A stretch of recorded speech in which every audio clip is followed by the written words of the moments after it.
Here's an overview of the Security Gateway interface. When you log in, you'll be taken to the Security Gateway dashboard.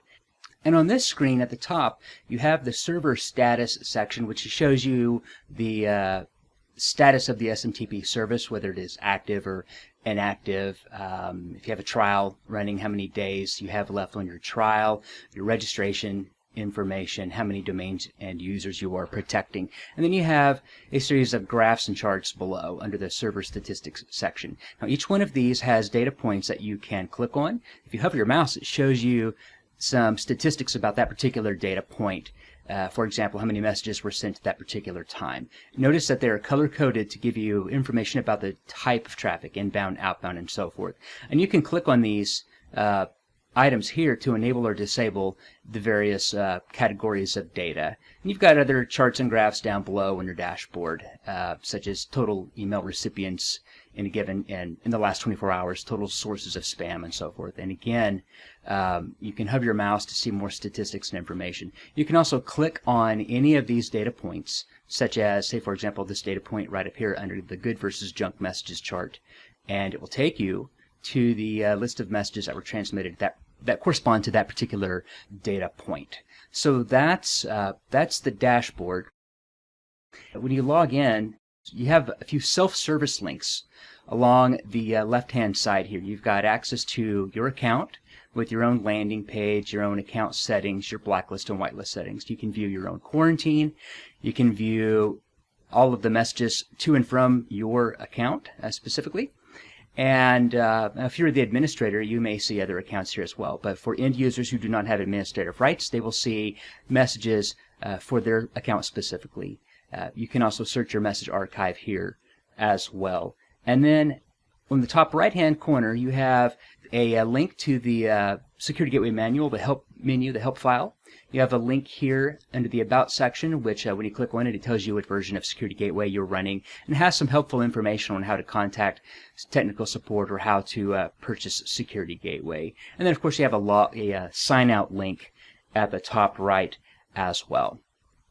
So if we go down the options here along the left-hand side, you have a series of other menu options. You've got a Setup Users menu, Security, Messages, Queues, Logging, and Reports. And with each one of these, when you click on it, you get a sub-menu of additional options. So for example, under the Setup Users menu, you can manage accounts, your domains and users. You can assign administrative rights and configure other account-specific settings, user verification sources, and so forth. This shows you basically an overview of your accounts and your user options and the various configuration settings that you can configure for those. And of course, you got your mail configuration settings as well. You can configure which mail servers you are protecting, quarantine preferences, email settings, email protocol settings, such as what ports you want Security Gateway to listen on, what your host name is, delivery settings, whether you are delivering directly or through a smart host.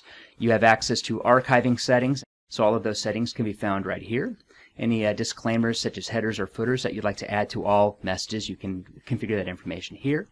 System-related information, HTTP, HTTPS, SSL type settings, things like that, whether or not you are using your own DNS servers, or if you want to designate your Windows DNS server, IPv6, what directories you would like to store data in, available disk space, and some other custom settings like branding and custom images and things like that. You have access to the Security Gateway database settings down here, how much data is retained in a given period of time, backup and restore settings as well, access to your software updates where you can check to see if there is a new version of Security Gateway, and additional registration information down here.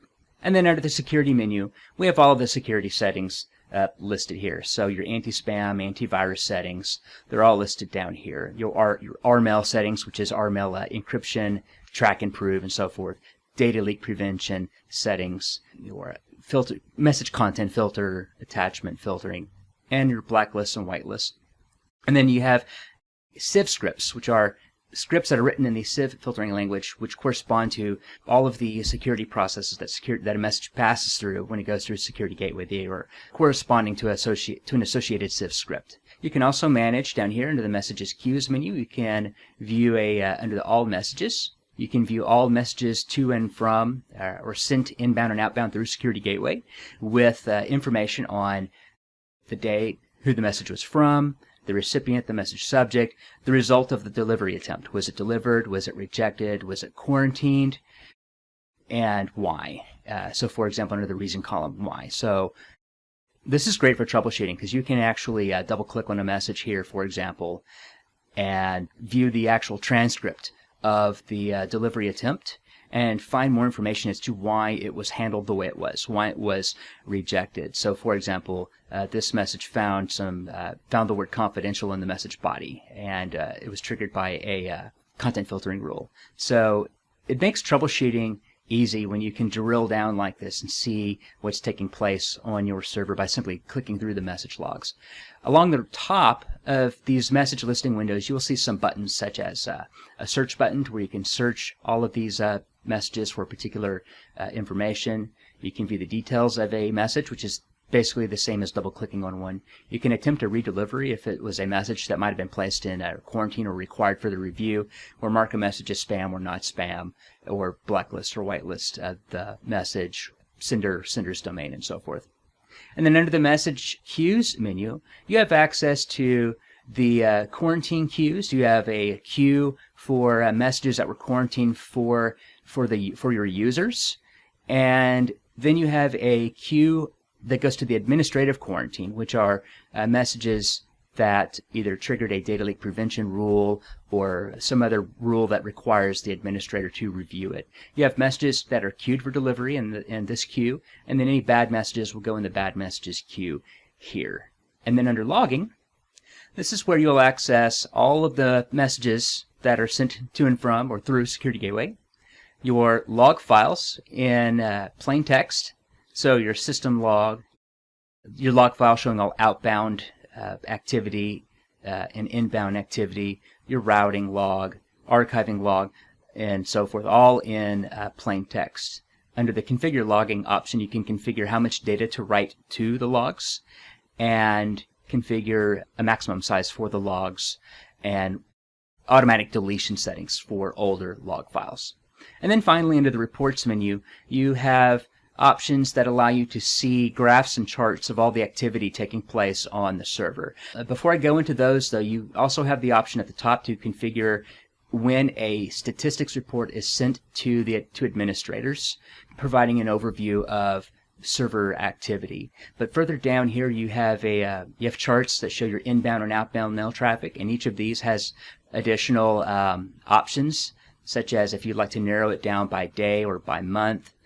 You can do that. You can view the last 24 hours of information or last 7 days worth of information and so forth. So it'll take all of that information and it'll put it in a chart for you.